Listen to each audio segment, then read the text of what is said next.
Welcome, everyone. I'd like to call this evening's Kings Local Schools Board of Education work session to order. Mr. Morrow, could you please call the roll? Ms. Phillips, Here. Ms. Groff, Ms. Cowan, Here. Mr. Skrull, Here. Mr. Belfrom. Here. Please join me for the Pledge of Allegiance. Pledge allegiance to the flag of the United States of America and to the republic for which it stands, one nation, under God, indivisible, with liberty and justice for all.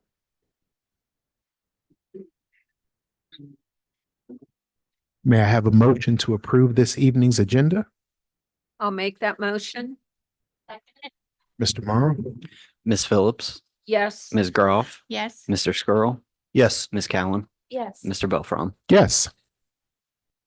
Next on the agenda is the reports and presentations portion, the Columbia project update. Mr. Sears? Yes, thank you, Mr. Belfrom. So this evening, we're going to take a few moments just to update the board and the community where we are with the latest interior design for the Columbia Intermediate Edition. And so we'll talk through a little bit of the design update, kind of where we are. At this point in time, the phase of the Columbia project is advancing at a rapid rate. We would expect to start to have some a GMP board will approve here in the next few weeks, to where that will be where we will actually go out to bid for some materials and services. And so that project is still on schedule to start around the 1st of February. And we're working through some zoning with Deerfield Township to finalize that, but we're going to start to really put this project into play. And it will take approximately probably 8 months or so to complete, something to that effect. So sometime in the fall, we should expect for this planned in the addition to open. So before I really get into the plan, I do want to remind the board and the community that this was a part of the bond and the master plan that the community supported last March. Part of that master plan was an addition at Columbia due to the enrollment and the ability to house eventually fourth and fifth grade students in Columbia. The bond, the money that we're going to associate to this, was approved by our community. There was an established budget set for this addition of approximately $6 million for this addition. Everything you're going to see today, and that's an all-in cost of for $6 million. And we are on budget for this project, based on the estimation, based on some of the components that go into it, the services provided. We're on budget for the scope of this project. Now, in order to get to that point, we had to make some adjustments to some of the design. If you notice in the overall floor plan that there is, at one point in time, this was more of a full rectangular building. And at the bottom left, we have had to make some adjustments to have a notch, kind of the bottom left corner, due to some of the soil and the grading of that property. It required an extensive amount of infrastructure underneath the building. And so by adjusting and making some different moves, we were able to not have to probably support the structure if we were going to build on that spot. So it looks a little different, still with the same concept, but we made some adjustments, moving the teacher workroom, moving things up towards and enclosing the courtyard just a little bit more. So in this design, you will see there are 6 classrooms. There are 6 full-size classrooms. There's a these are noted for how they're potentially going to be used in this drawing. There's 2 at the bottom, 2 on the left side, and then kind of 2 that are interfacing into the courtyard. And so you'll see the connector hallway through there. This includes additional restrooms. It includes 2 additional staff restrooms and a teacher workroom, which we'll talk about. So if you would go down to the next. So in the middle of this design, there is what we consider very similar to what we'll have at our high school, is an extended learning area. So with the move that we, and some of the adjustments we had to make, we reorganized the location of the extended learning area, more interfacing to where that door is facing into the courtyard. And so this area is a flexible space for our students. You could see it denoted by some of the flexible furniture. It's an area that will promote collaboration, additional communication space, place for students to work on projects, collaborate, and do some unique lessons and opportunities there. So it's a space that an entire class of students can fit to work. There will be technology in those spaces along with some unique seating options, including that bench seating area into the blue wall on the left. So this extended learning area is kind of a feature of that space that does have access to in and out to the courtyard at that spot. If you go down a little bit, well, this is another view of that, a little bit of an alternative design. You can see some wood paneling there. Just the way that looks, it kind of does the same exact thing.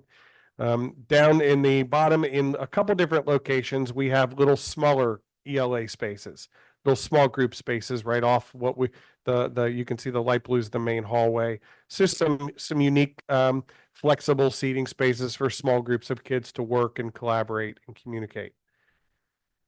Same thing in here, another ELA space with access and viewpoints into the classroom, into one of the classrooms.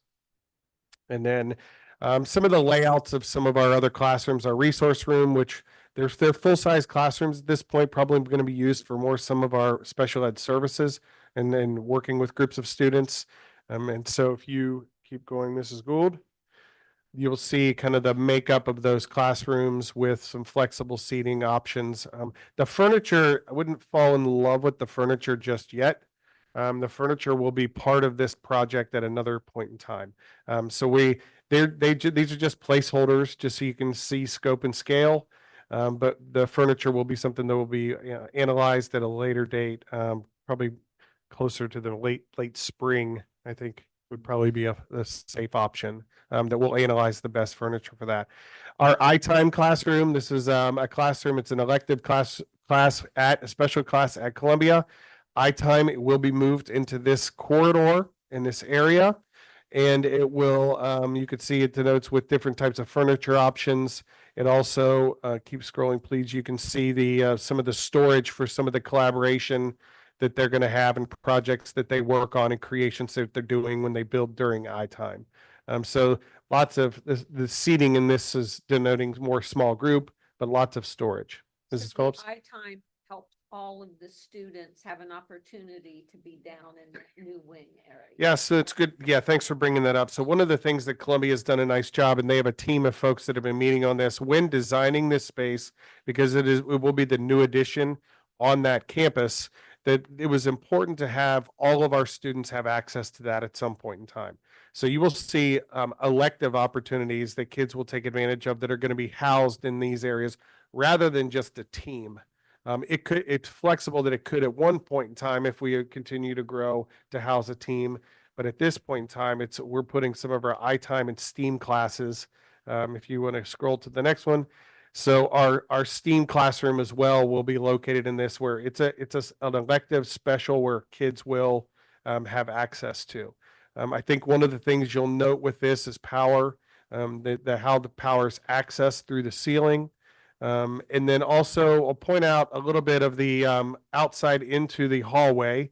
You will see a little bit of glass opportunity from our doorway to that side window, side light, so that if students are out in the extended learning area, they're able to have line of sight and be able to ease of access for the teacher to be able to see the students that are out there collaborating.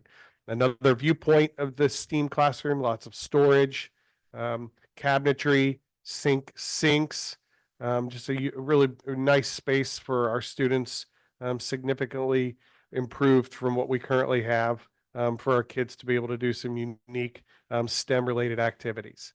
Our Spark classroom, which is one of our gifted elective opportunities in Columbia. Spark has a unique design as well as seating and tabling options for collaboration, This is a classroom that would, under Spark, it's not, it's a smaller group of students, so they can access more creativity and in building and design different components. We also will note some of our speech and OT services, some of our small group classrooms. You could just keep moving through these, Mrs. Gould. So OT PT will have a space that can be utilized for our students in the area. So it will provide a high function area for our students.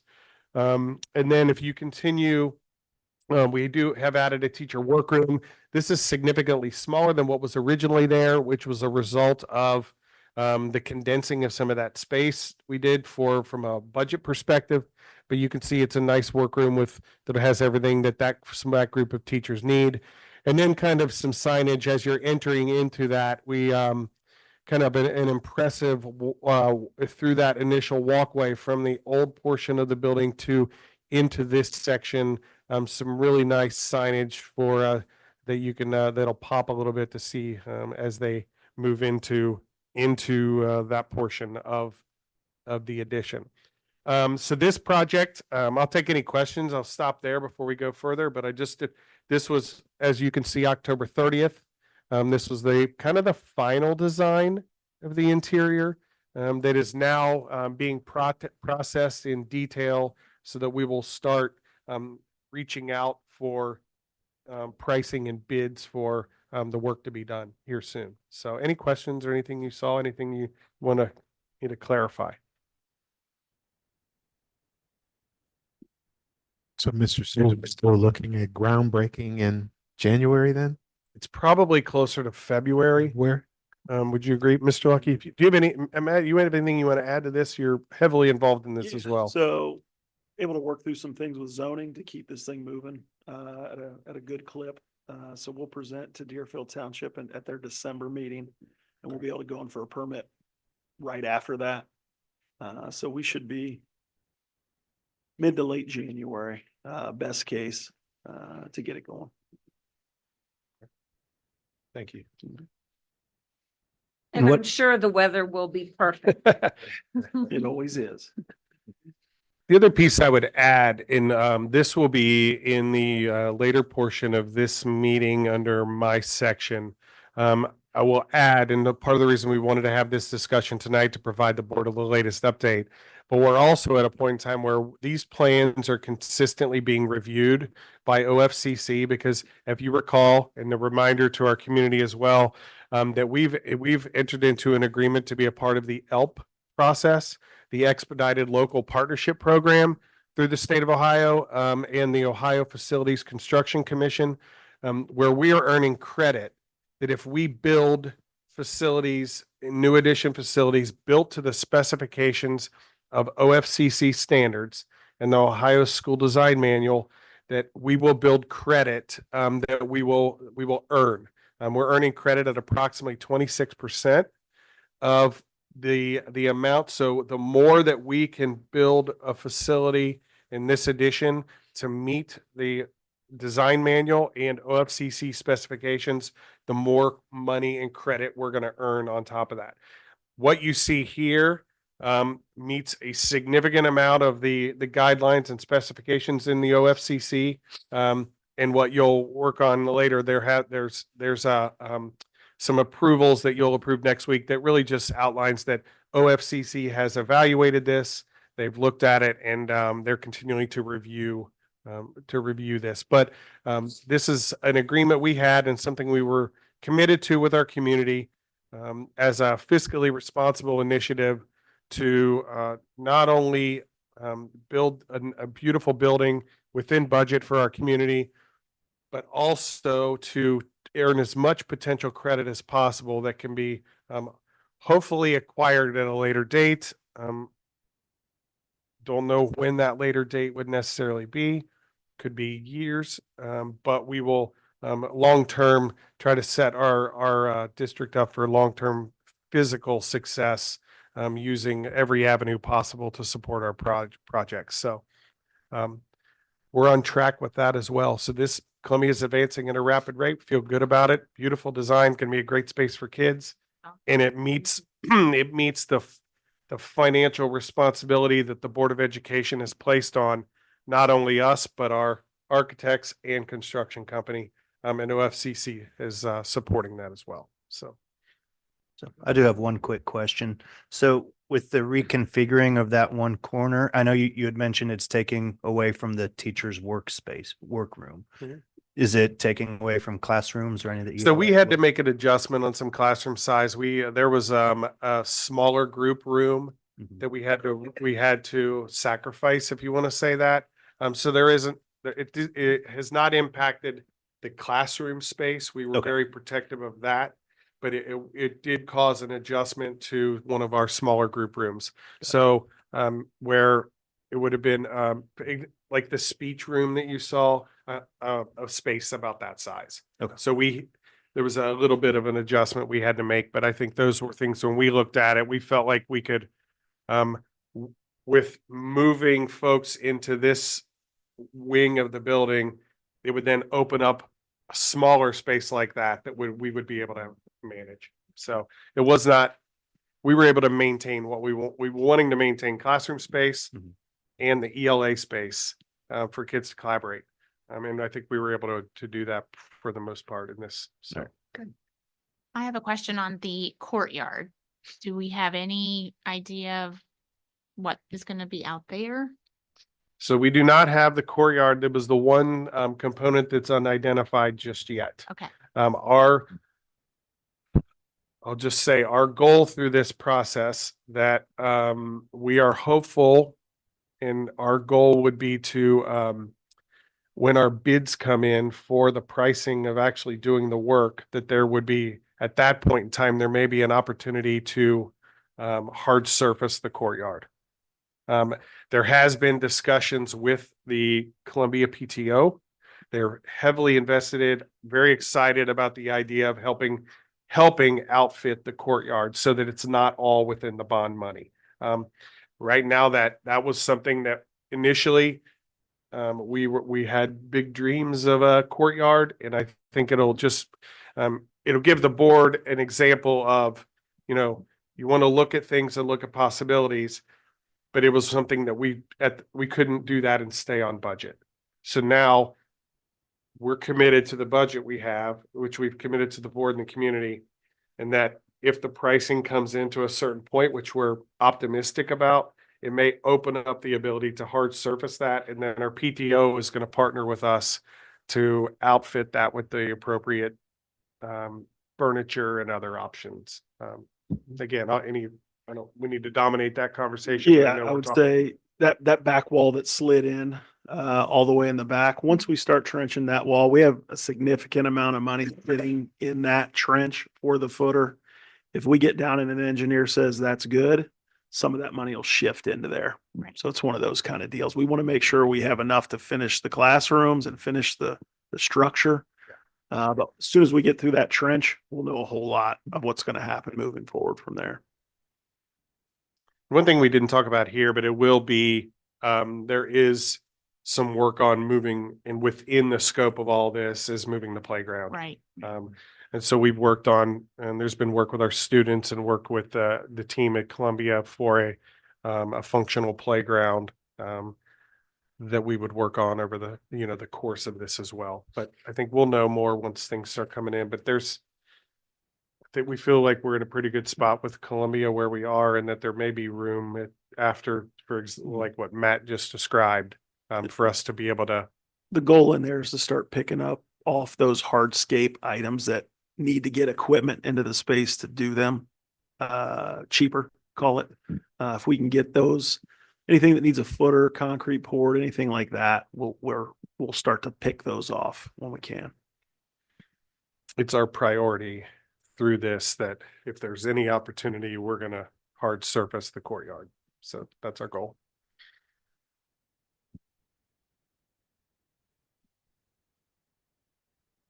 Any further questions?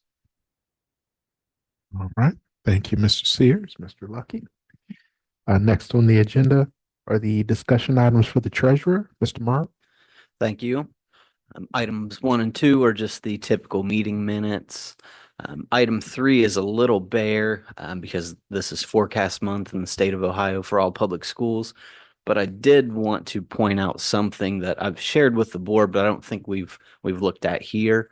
Mrs. Gould, if you could click on that link that's highlighted in dark blue. Okay.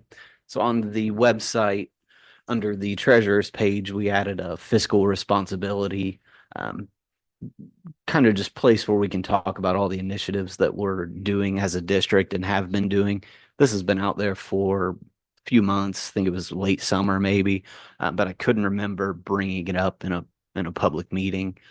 So you can see a little narrative at the top, and then also some of those initiatives that we've taken on as a board and as a district that haven't affected the classroom. So that's our goal. How can we save money around the fringes?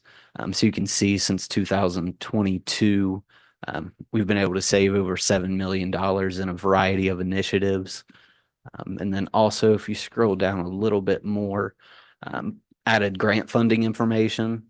So last year we had over $5.1 million in grant funds that were spent. And there's a little red hyperlink at the end of that blurb. It goes into detail about what all of those grants are. Are they recurring, where we expect to get them year after year, or are they a one-time? And then exactly what the money was used for. I tried to be inclusive and include everything from our normal, food service, the federal funds we receive for that, all the way down to small initiatives, a $300 grant here, a $500 grant there. So I tried to be pretty broad and detailed in what we reported out here, just so the board and community can see that we're always looking for money to help enhance programs or offset costs, no matter how big or small that is. So just a couple things there. I wanted to make sure the community knew was out there and available, and that'll get updated pretty often. So for example, the initiative list with dollar amounts update every time some initiative or something changes. So we'll try to keep that as up to date as possible, and wanted to make sure that was pointed out, and I'll continue to point that out kind of repeatedly, just try to get the word out that it's there and it's a nice place for information about district finances. Thank you for doing this.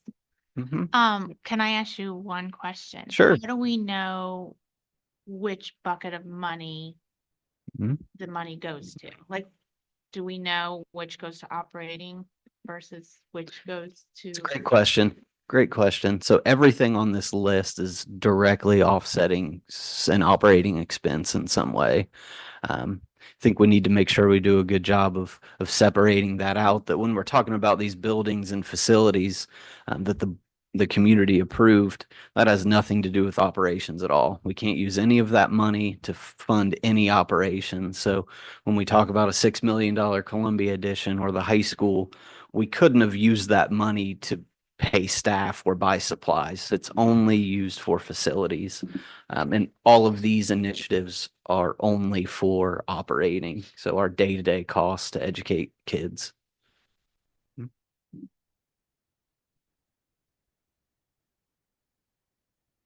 Number 4, 5-year forecast. I'll have a detailed presentation at our regular meeting next week, but I did want to make sure the board had a chance and the community had a chance to look at the detailed report. You'll see there's 25 pages, ton of great information. Our forecasting software puts in some trend history and that kind of thing, but I did want to point out that if you see anything written in red, that's me. I'm putting information. I'm trying to explain ups and downs. I'm trying to explain where numbers came from, why it's forecasted the way it is for every line, your salaries, your benefits, purchase service, and so on. So Don, if you scroll down a little bit more, if you could, I'll just give an example. So here, property tax revenues. This is our biggest revenue line. You can see all of those numbers in writing in black come from information that I put in, but the system's giving historical trends and that kind of thing. And then I'm actually writing and giving some narrative in red on all of these pages. So I wanted to point that out to the board and community because it can be a little overwhelming when you see 25 pages and all that information, but there's actual real person speaking through the document and every page once you get into it. And then also wanted to point out the last 2 pages, and I'll get into this next week, but it gives some really good, just kind of summation information about our revenues and expenses and cash balances. And then also compares what we were forecasting last year to this year.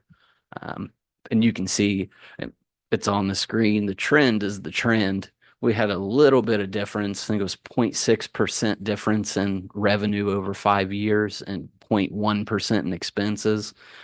So I really like that they added this just so you can see and the community can see that, yeah, it's never going to be perfect, but we're trending with the trend, and it's not deviating, unfortunately.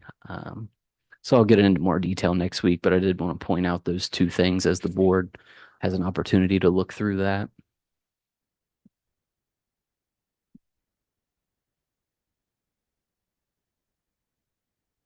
Number 5, public records log.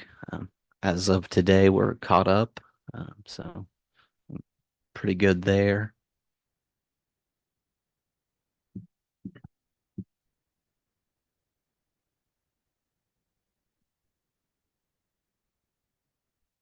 Any questions for Mr. Morrow? No. Thank you, sir.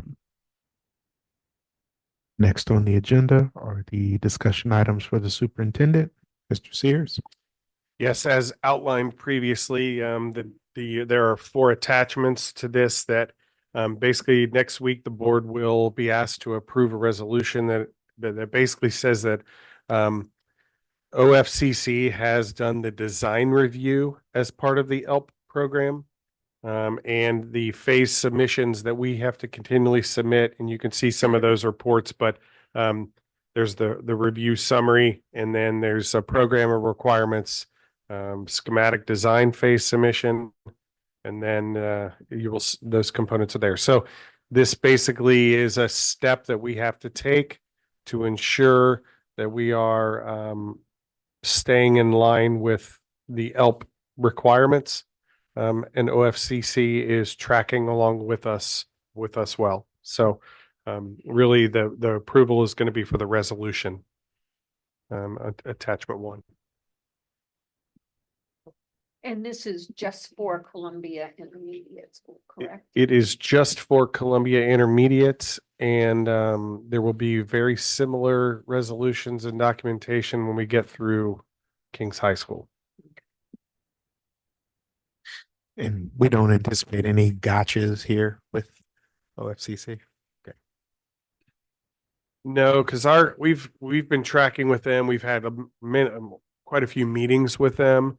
Our architects and our owner's rep and construction company are really pretty aligned in this work, and there's a lot of communication that happens. It's not meant for a gotcha. We're trying to be on the front end with them to make sure that we're compliant as much as we can. There may be decisions we make along the way just for the boards. We may decide not to do something because it might be more cost effective to do something this way versus what OFCC requires. And then those are discussions that we have, but this is pretty standard for Columbia. Thank you. Any other questions for Mr. Sears? I have one. Based on what you just said, if it's more cost effective, then that would mean the amount or percentage that's on here would go down if we change and don't do something to OFCC standards. That's correct. So if we make a decision for our overall budget, and we make a decision to do something that does not meet their specifications, but it's better for our short-term bond budget, then we just will not receive credit on that piece that was impacted. And so those are real discussions we're having right now that we've actually had this in the Columbia discussion, that our priority is to stay on budget right now rather than worry about credit that we may or may not receive whenever. So that's our priority. So we've had some priority discussions with our folks, and Mike and Matt are in the room as well, around our priority is the commitment to the community and the board to be on budget. And if that small amount impacts, especially for Columbia, because it's just a small amount anyway. So yeah, we are having those discussions, right? Pretty significantly, just to make sure that being on budget's the priority. The benefit later on is we will build ELP credit, but that it's minimal amounts sometimes where it's better to be on budget, and it's going to impact the ELP credit very minimally. So if you guys do want to explain that differently. I'll just add that everybody, the whole team knows that the future credit is a high priority. So it's kind of a dance of making sure that we're maximizing budget today and credit tomorrow. So there hasn't been anything that's been so far that has really affected either. But I think the conversation goes to when we talk about the big project, which obviously is the high school, is if something does come up and we need to discuss it as an administration and board, then there is a possibility that we have to make a tough decision. But as of right now, we're tracking with OFCC, and there's really no big deviations. Yeah, well, I'm very comforted that you're already thinking in that direction as far as trying to help stay on budget as much as possible and keep our promise to the taxpayers. And then not taking a credit in one section won't impact anything further down the road, will it? No, it's going to be looked at the total amount, total project. So Columbia will be looked at it in its entirety, and they're just. A good example that was used early on is there's a specification for windows to meet OFCC compliance. Well, if it push came to shove and to stay in budget, we needed to have a conversation with the board. Maybe we don't do the triple pane and we do the double pane that saves us X amount, but we lose X amount of credit. Is that something we're willing to live with? And do we think that's the most prudent decision? But as I said, as of right now, we're not having those conversations, but there could come a time when we do have those. Of course, we hope not, but it could happen. In those meetings, there's been a lot of transparency on our goals, and OFCC's up to this point has been very open to our ideas and kind of talking us through how to do it the most efficient way. So it's been a good relationship. Have we solved all our goals space-wise at the same time as, I mean, it's great to hear we're on budget and that's a huge priority, but did we solve our problem of capacity issues? Everywhere we needed to. That's kind of a trick question, but yes. So I'll say it this way, based on the data that we analyzed that put us in this situation, this meets the goals based on the proper projections. Correct. So yes, we were able to do it based on that, And those were that's the proper ultimate goal, projections we- at that time. So we hear about new stuff every day. So just to clarify that, it's a real thing. Yep.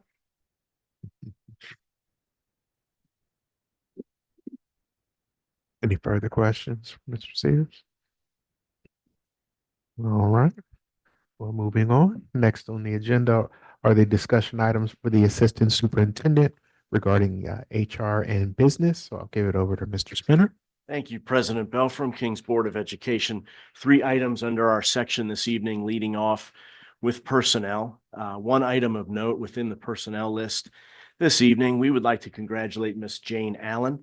She is resigning due to retirement purposes. Miss Allen has served the King's local school district as a math teacher at King's High School for over 30 years. Congratulations, Miss Allen. Very excited for her and her future.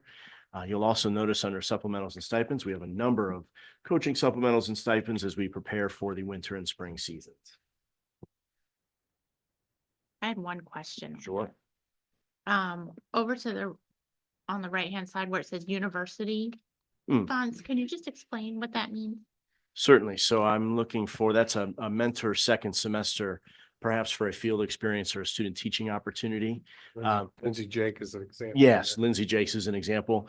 So she is being recommended as a mentor second semester. She receives funds through the university. The university sends those funds. They flow through our funding purposes for STRS, insurance benefits, so forth. Mike might have some more clarification around that as well.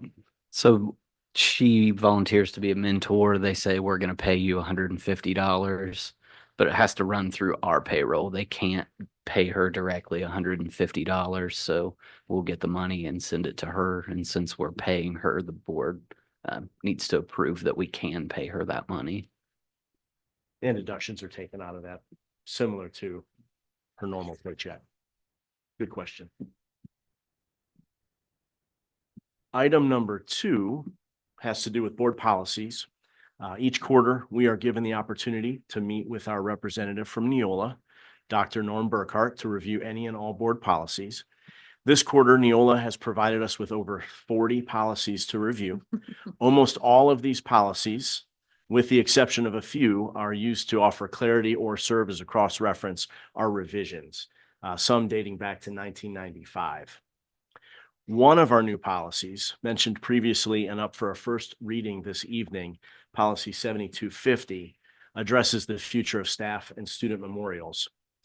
Sadly, as the board is aware, we have experienced significant staff and student losses in recent years. And while our district is prepared to manage immediate crises, we believe a policy is needed to guide our post-crisis response. This will help an already grieving community honor individuals respectfully and sensitively. And we hope this policy, grounded in research, will support our community while maintaining a focus on education within our school district.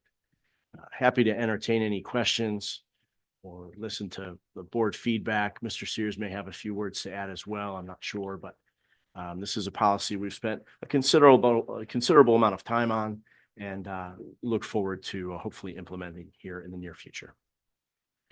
I think the goal here is, I know I've shared this draft with the board previously. I think the goal is to provide some guardrails and some, those are, any crisis moment is extremely challenging from and emotional for a lot of folks. And so I think what we've recognized, unfortunately, we've had a little experience in this world, which is not something that we enjoy, but also we also take very seriously. We've had loss in our district, and I think the purpose of the policy is to provide leadership and the folks that are involved, and to be able to communicate to families and staff impacted. Basically some guardrails around how that's going to be done in an honorable way. In any situation, there's a lot of discussion, a lot of things on how do we appropriately do that. And I think what we've found is a little bit of a need for some guardrails around what that looks like, just so we can help folks channel the energy and the effort in the right way. I would encourage the board to look at this. We will have opportunity for additional questions. But we're calling this out because this is not just in a revision. This is something that's purposeful. It's been part of our community. But it also gives us the opportunity to really create some guardrails around, and so we can direct efforts in a really positive way and honor folks that in a manner that's appropriate for our school district.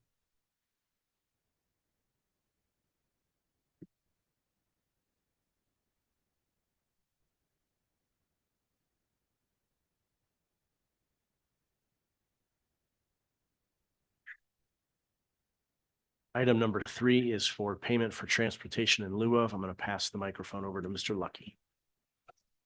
Nothing new, just some additional folks added to the list. The word keeps spreading around. We'll keep getting these trickled in throughout.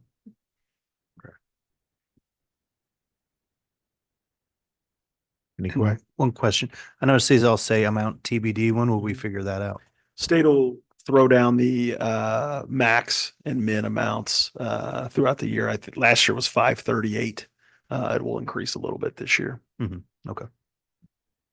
And that's paid at the end of the year. Is that what you? Yep. mentioned? So we'll make sure that they finish the year at the school. If we preloaded that and they transferred, they'd get that amount for nothing. So we wait till the end of the year, circle back with those schools, and then send the checks. Typically, I think it's in July.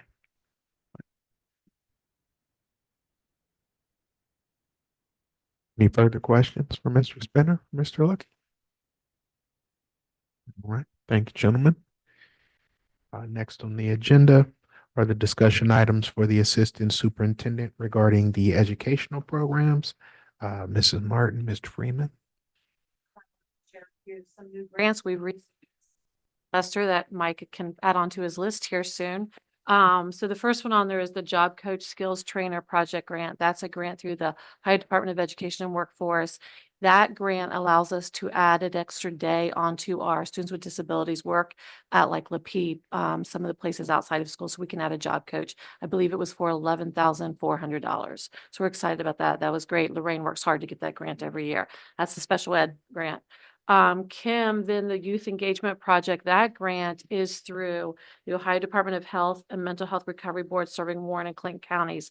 This grant's for $500 and we use it through 7th through 12th grade with our one specific program around sources of strength. So Kim uses that to help pay for some of those items around that. So we have those two grants that we've worked through on, and then I'm gonna let Matt talk about the last grant.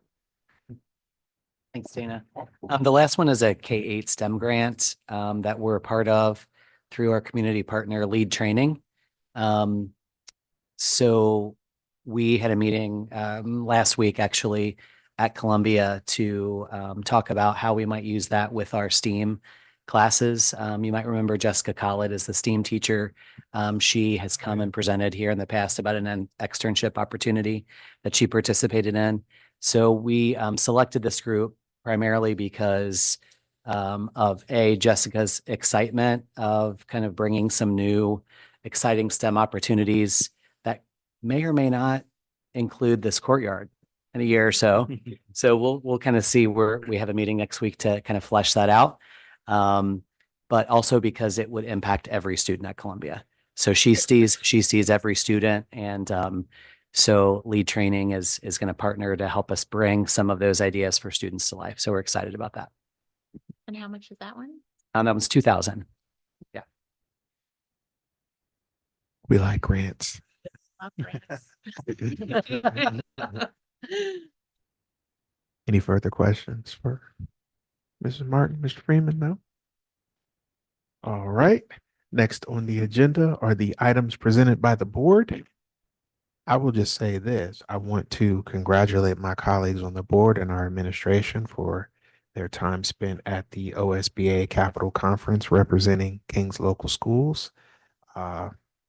Few people I talked to said that you guys were awesome. Some folks that I know that bumped into some of you, but just always great to know that you guys had a good time representing us and talking about all the great things from King's. So thank you for going. And their session, I think we all attended this session that Mr. Sears, Mrs. Martin, and Mr. Freeman did. That was just wonderful, and they had a great crowd.